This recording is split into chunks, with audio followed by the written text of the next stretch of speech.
On se retrouve aujourd'hui au restaurant Naka Game pour l'événement Naka Cup organisé par Card Shop 974 en partenariat aussi avec le cartel du Quasar. On se retrouve avec le finaliste Alexandre Plante qui termine deuxième à l'issue de ce tournoi avec son deck Sprite Melfi et il va nous présenter sa deck list. C'est ça. Donc je vais commencer par le main deck. Oui. Alors on va commencer par les sprites. On joue du coup 3 blues. On va jouer 3 jets, 2 carottes et 2 rouges. D'accord. Ça c'est les ratios classiques qu'on a dans le deck sprite, hein, c'est pour faire tourner notre engine. Et les 2 interruptions, on les a besoin en x2, parce que c'est autant des extenders pour pouvoir commencer à jouer, et c'est des interruptions.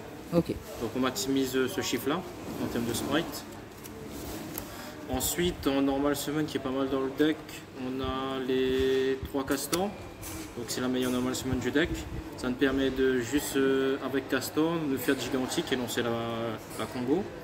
Et 3 grenouilles, puisqu'on verra plus tard que je joue crapaudylique dans l'extra deck. Donc on a besoin de 3 grenouilles. Je préfère maximiser la carte puisque derrière je joue 2 angleurs.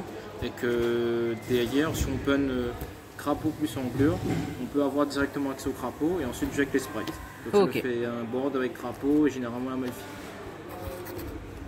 Ensuite en extender qui fait pas partie de l'engine, on a 2 Fenrir.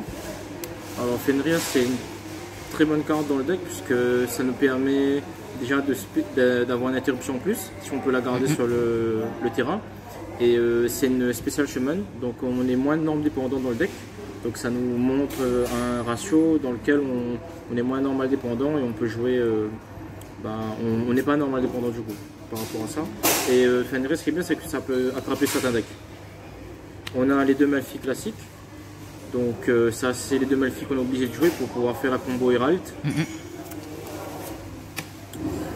Toujours dans l'engine, je joue ces 3 là, c'est-à-dire Foolish plus 2 starters, bon starter limité à 2 malheureusement.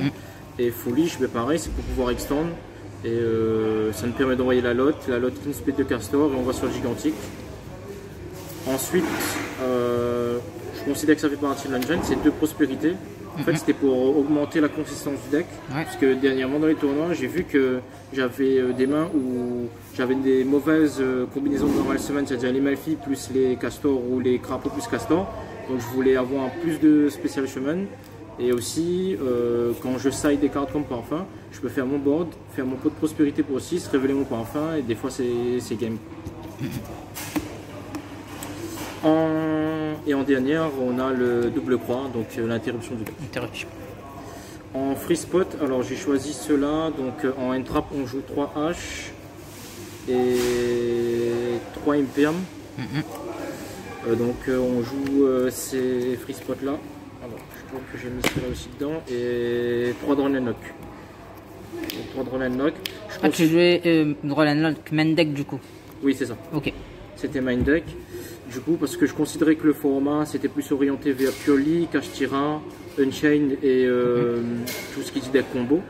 Donc j'ai préféré maximiser ce ratio là. D'accord. Et Book of Moon.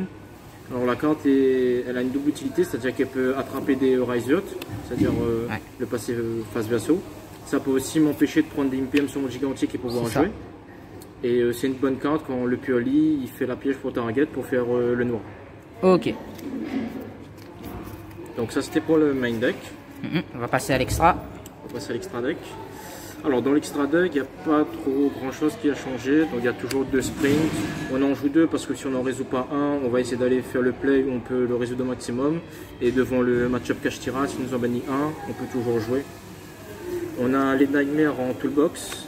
Donc les Nightmares, pareil, ça nous permet de gérer magie piège et monstre. Donc c'est pas mal, et sachant que les Nightmares quand ils défaussent le angleur, ça nous donne accès à 2 castors et derrière on peut aller sur le gigantique et continuer à jouer. Donc on aura géré une magie et une monstre et on aura fait du plus 2 en fait. Le Boujin pareil, le Boujin c'est pour quand on veut aller sur la combo Todd ou sinon si on veut qu'on go second et qu'on a pu bait l'adversaire, on va sur un Boujin, on fait un mosquito et ça nous donne un Boujin en plus pour pouvoir TK. Ok. Ensuite, du coup, une mannequin chat, un Melfi, et bien sûr Melfi accompagné du Herald. Donc ça c'est des Xyz qui sont un peu en dehors de l'engine, c'est-à-dire que c'est des Xyz rang 2 un peu plus génériques. Donc Malfio on est obligé parce que ça nous permet d'avoir l'interruption qui est Herald. Et le Shaman 15 ce qui est bien c'est que quand on joue devant Kashtira, on peut réinvoquer des monstres de son cimetière ou quand il nous résout Shifter pour le bloquer sa zone et derrière il peut plus jouer tant qu'il ne peut pas passer les bodies, généralement on les met en défense. Et ça nous permet aussi d'extendre quand on se prend Shifter, surtout hein, on fait Shaman Caravan Shifter, on se fait Blue et on joue quoi. Après toujours dans l'engine, ben, on joue les 2 gigantiques, obligatoires, hein. C'est-à-dire que c'est la carte, on va passer, il va passer son tour, on revient, on refait un gigantique, on se fait nos sprites, on peut jouer quoi.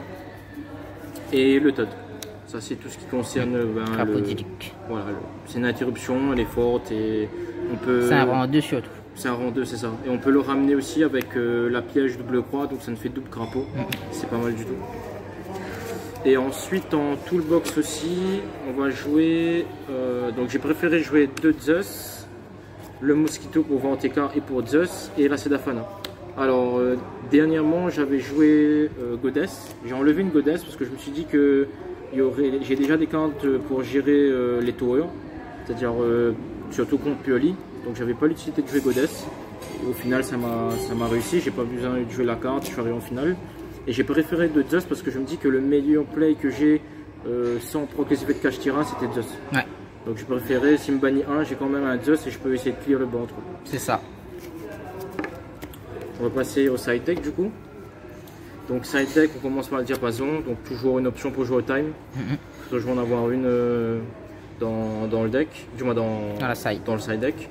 J'ai joué 2 kaiju, alors les 2 kaiju c'était focus sur le match-up Pioli, c'est-à-dire que je m'attendais beaucoup à voir des Pioli et c'était une out pour toucher noir.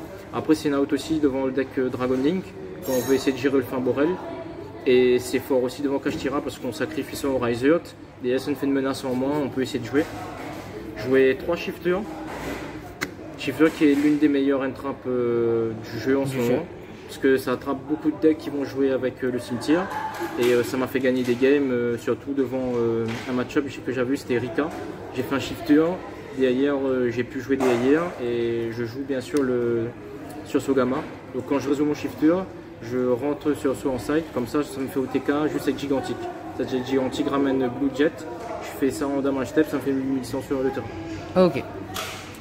Après, je jouais 2 Dark Ruler. Je voulais quand même avoir une option devant les decks Infernoble, Rika, tout ce qui dit deck combo, ou juste une out ou un Book of Moon, ça va pas suffire. Donc il fallait quand même avoir des options devant ces decks-là. Jouer 3 Cyclones. Donc ça concerne tout ce qui dit deck Pet MP. Et j'avais aussi un peu focus sur le match-up Thundery, que j'avais un peu de mal. Donc c'était en fait, quand je rentre en stand-by, je fais la Cyclone sur sa piège. Parce que sa piège peut que se résoudre dans une phase. Derrière ça bannit la piège et ça m'empêche de faire Book of Moon sur le monstre. Et derrière si on peut gérer un pen, ben, on a potentiellement gagné. Quoi.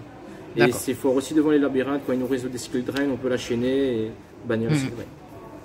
Et en dernier, on joue 3 Parfums Magie. Mon deck il est très sensible à tout ce qui dit Board Breaker et tout ce qui dit TTT, PTT, même les cartes comme Trou Noir et Geki. Donc j'avais besoin d'une carte qui remplit toutes ces options là. Et c'est pas mal aussi devant les match-ups comme Rika, Despia, même Kashtira. J'ai résolu la carte aujourd'hui devant Kashtira et ça passe turn parce qu'il n'a pas accès au terrain, il n'a pas accès à la naissance. Et généralement le parfum il est accompagné d'un board assez comment dire ça, fourni en interruption. Donc c'est game généralement quand je la résume. D'accord. Bon. Un dernier petit mot pour la caméra, monsieur Plante. Ben, merci à Nakai Game de nous avoir permis de faire ce tournoi dans le resto. C'était très sympa. Et aussi merci à Card Shop d'avoir organisé le tournoi.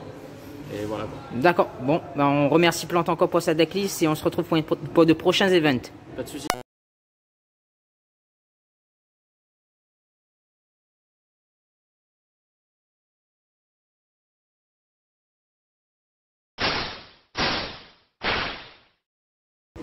Bonsoir à tous, on se retrouve aujourd'hui au Naka Game avec le gagnant de la Naka Cup, monsieur Loïc Ramin, qui gagne avec son deck Kashtira. Il va nous présenter sa deck profile. Donc du coup, je vais Kashtira, dans les basiques. Hein. 3 planètes, 3 théoses, 3 naissances, 3 pots, 3 boucles, ça c'est toujours fort dans la méta. La base, 3 lances, Holy One Terra, Plumeau, pour gérer tout ce qui dit, voilà. Les decks pièges. J'ai décidé de jouer un trip talent, c'est suffisant. Concernant les pièges, pareil à base, 3 infinis. Celui-là il était plus trop joué, mais moi j'ai décidé de jouer super fort. On a vu que ça t'a bien servi en finale aussi. C'est ça. Pour remonter les bots surtout, si le gars il watch on pas. Et Big Bang. Big Bang. Donc concernant les monstres, pareil, 3 Fenrir, 2 licornes, 2 Rise, un Griffon, un Rogue, plein trap, 3 migrateurs, un peu mitigé. J'ai hésité à le jouer, mais je pense que la prochaine fois, soit je ne le jouerai pas, ou sinon ça sera plutôt en side. T'as pas trop servi durant le tournoi? Pas trop. Ou sinon même quand c'est sorti, c'était pas ouf. Et 3 floraisons. Ok. C'était pour le même deck. On passe au side. Au side, 3 Ebli. Je pense qu'il y a beaucoup qui ne jouent pas ou ne jouent plus. Mais jamais enlevé de mon side, toujours fort. On l'a vu en finale aussi. Ouais. 3 Yolu. Très utile. Base. 3 Cyclones. Ouais. Je jouais pas avant, là j'ai mis justement pour gérer un peu tout ce qui dit labyrinthe. Ou sinon, au cas où contre Flander, pour gérer le piège qui permet de jouer durant l'auto adverse en main phase. Et 3 Evelyn. Ok, on va passer à l'extra deck. Extra deck. Entes, Baron, Ninguribo qui va de match avec Ibli. Ça va vous protéger Alexis, Donner, Link BLS. Celui-là pareil, je ne jouais plus, mais aujourd'hui j'ai mis au cas où ça peut aider contre tout ce qui dit labyrinthe ou autre. 6, Gaze,